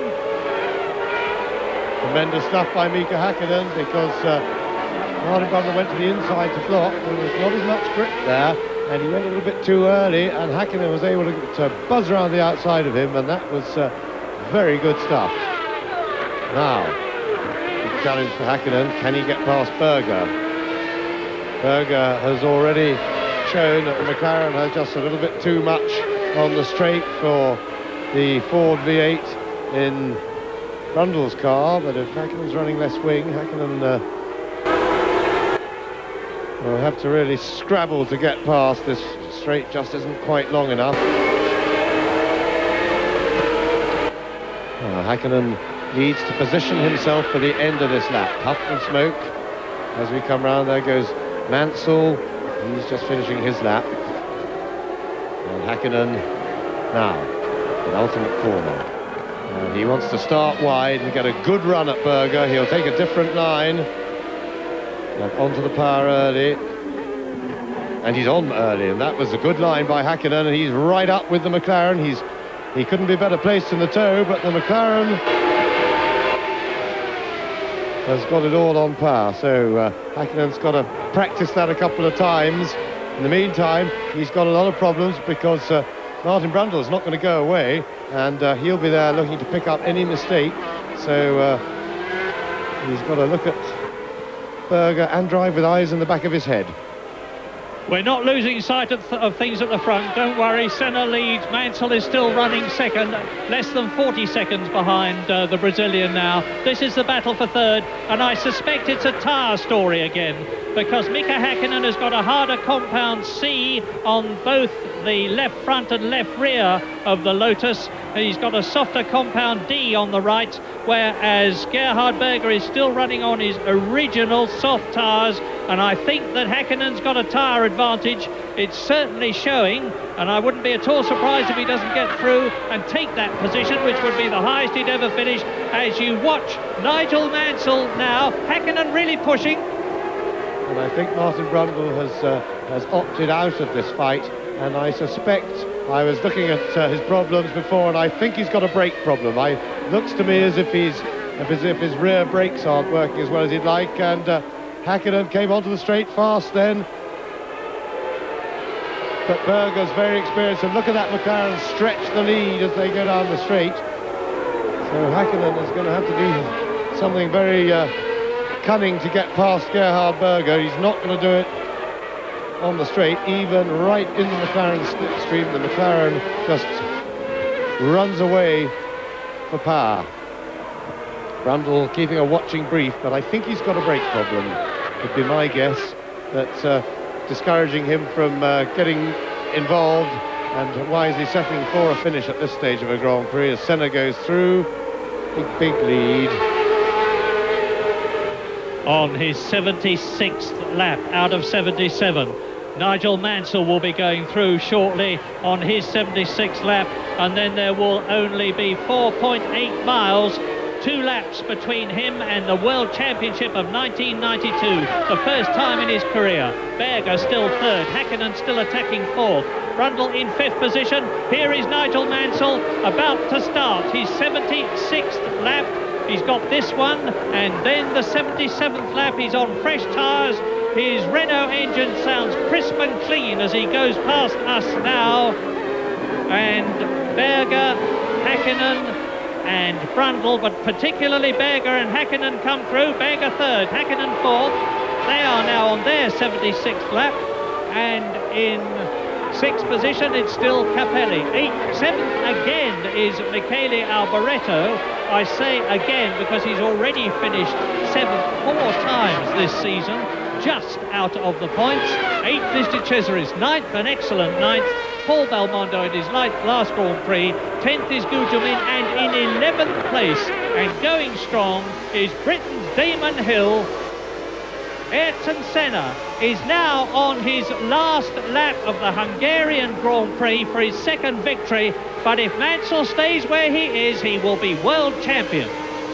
Indeed, Nigel Mansell due to cross the start-finish line to start his last lap at any moment now, and thoughts go naturally to the Williams team situation and what will happen next year, but I hope that whatever happens, that politics don't spoil the sport for us spectators, and that Alain Prost or Renault will help Alain Prost to see sense and be the true champion that he is, and accept whatever driver Williams chooses to put in the team with him, that Frank Williams chooses, and not use any politics or influence to stop us being entertained with the great drivers of the sport doing battle. And Häkkinen dropped back, and Martin Brundle having a look. And Häkkinen now having to defend that place, and I wish Brundle would do as he's told. I just said he was slowed down for a brake problem, and there he is back in the fray, fighting for the place, but good for him. And Ayrton Senna coming round for a well-deserved win on the day. Yeah, the second one of the season for Ayrton Senna. Scant consolation to him, I suspect, for the fact that he's about to lose the World Championship. But in Hungary, the winner is Ayrton Senna. Out comes his arm. He's delighted. It's been a typically fine Ayrton Senna race. But where is Nigel Mansell on the last lap for second place and 6 points? That's going to give him the World Championship. Here he is. He hasn't got far to go now, because when he comes out of this right-hander, dropping downhill, he will go into turn 10, the second gear, 60-mile-an-hour corner, and he's up to the last corner now. You are about to see Nigel Mansell become world champion of 1992 as Brundle goes off. Brundle off, and Mansell finishes, and he's world champion. And a tremendous effort for Nigel Mansell. He's fought long and hard for this. He's the third highest Grand Prix winner of all time, and well-deserved it is. And Brundle struggling home, but Martin Brundle makes 5th place, obviously struggling. I should think a puncture, whatever. He limps across the line, but he keeps that 5th place. But tremendous achievement for Nigel Mansell, and that is a crowning glory for a tremendously distinguished career in Formula One. And we hope that next year he'll have a teammate. If he stays with the Williams team, we hope he'll be able to race his teammate and underline just what a good driver he is. Well, my heart sinks slightly, because British supporters are already invading the track, and they got a lot of stick, and justifiably so, for doing that at Silverstone. Fortunately, the marshals are very vigorously sending them back again. They're not only British supporters, to be fair. I can see a lot of Brazilian flags down there as well, and they're back over the Armco. That's good news, although, of course, the race has now finished, unlike the British Grand Prix when they invaded. But Ayrton Senna has won the Hungarian Grand Prix. Nigel Mansell, by finishing second and getting 6 points, is the world champion of 1992. Senna, I thought he'd run out of petrol for a moment there when he stopped altogether and then spun his wheels as he comes into the pit lane. And it's victory for Senna, 40 seconds ahead of the new world champion, who will be world champion in 1993. Of course, Ayrton Senna is still the world champion from last year. And here is the new one, Nigel Mansell. And that was his 176th Grand Prix, having finished second in 1986, 1987 and 1991, having driven for Lotus, Williams, Ferrari, and now Williams again. The Englishman's supreme ambition has been brilliantly achieved, and no one can say that he didn't drive a superb race. One's heart must go out to Riccardo Patrese, the only man who seemed to have a realistic chance of beating Nigel Mansell, who went out of the race when his Renault engine let go after he had spun off the circuit. And there you can see the crowd, and now the race is over, and they're really pouring over the Armco. Nigel Mansell is going to be subjected to the same vigorous enthusiasm that he experienced after Silverstone. Berger was third, Häkkinen was fourth, and that is the second time this season that the Finnish driver has finished in that position. Martin Brundle just finished sixth, and the last World Championship point in Hungary went to Ivan Capelli, and the fans are letting Mansell through. That's good.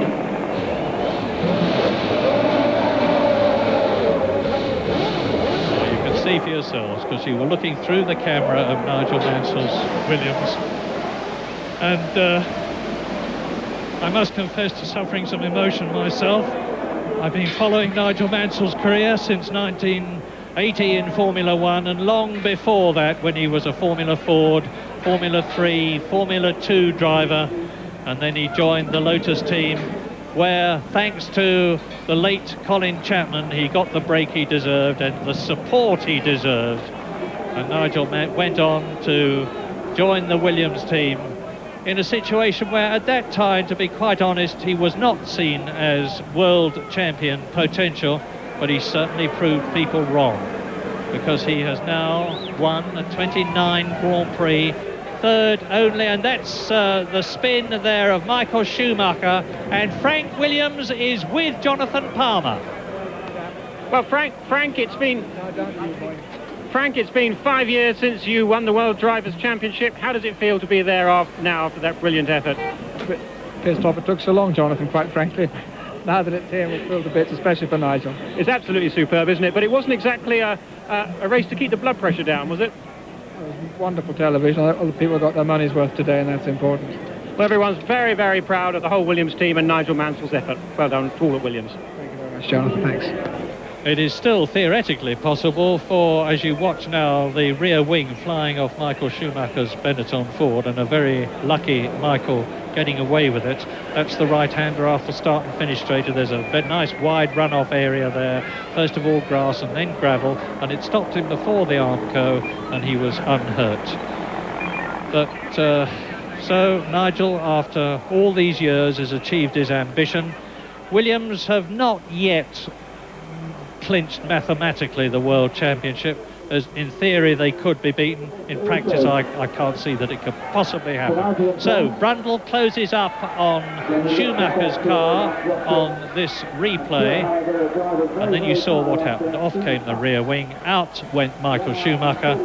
Senna wins, and we're losing sight slightly of the fact that that was his 35th Grand Prix victory, and an extremely fine one, starting as he had on soft tyres, softer compound tyres, hopefully to get past the two Williams of pole position man Riccardo Patrese and second on the grid Nigel Mansell at the start, because of the tyre advantage he hoped he had. He didn't do so, but he drove a superb race to finish on those tyres, and there he is, Ayrton Senna with his teammate Gerhard Berger. Now where is Nigel Mansell? There he is, limping in, so he's had some sort of a problem in the car again, but he's understandably all smiles. Formula One Grand Prix racing seems to take more out of Nigel Mansell than it does out of most people. I remember after the Monaco Grand Prix this year, he literally collapsed on the ground. I think he's going to be saying afterwards that his leg went numb, because that's what it certainly looks like. But the moment is shared between winner in Hungary, Ayrton Senna, in the centre, and on the left, the new world champion, Nigel Mansell, as the anthem plays.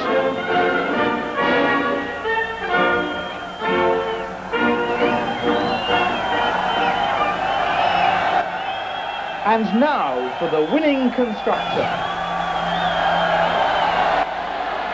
Congratulations from Ayrton Senna to Gerhard Berger, and that's a generous gesture.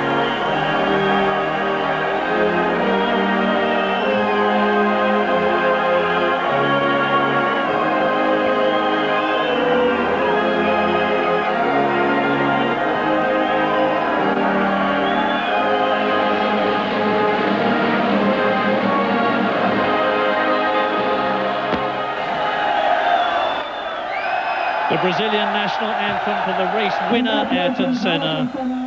The British national anthem for the winning constructor, McLaren. And, of course, for the new world champion, Nigel Mansell. Well, what's going to happen now for the rest of the season? We have the Belgian Grand Prix in 2 weeks' time on what many people, including myself, regard as the finest Grand Prix circuit in the world. Nigel Mansell will be free of any worries about the World Championship. He'll be able to go out in Belgium as the 1992 world champion and give it his all, just as he has all season. But there must have been some holding back, I suspect, here in Hungary. He had enormous psychological, practical and other pressures on him. all through the practice period before the race began. Then, of course, he had those pressures continuing during the race, and now he's getting the champagne. I suppose he will be the least bit worried about that. Nigel Mansell off with Ayrton Senna to give the interview to the media of the world. Senna as the winner of the race, Mansell as the winner of the World Championship, still with 5 races to go. And I can't remember when that last happened. I've been quickly dredging my memory, and I suspect that the last time that the World Championship was rolled up as early in the season as this was when the late and very great Jim Clark won for Lotus. Confirmation then that you're looking at the new world champion and the new winner, and it's nice to see that accord and friendship on the podium there, because Senna and Mansell have had their dark moments in the past.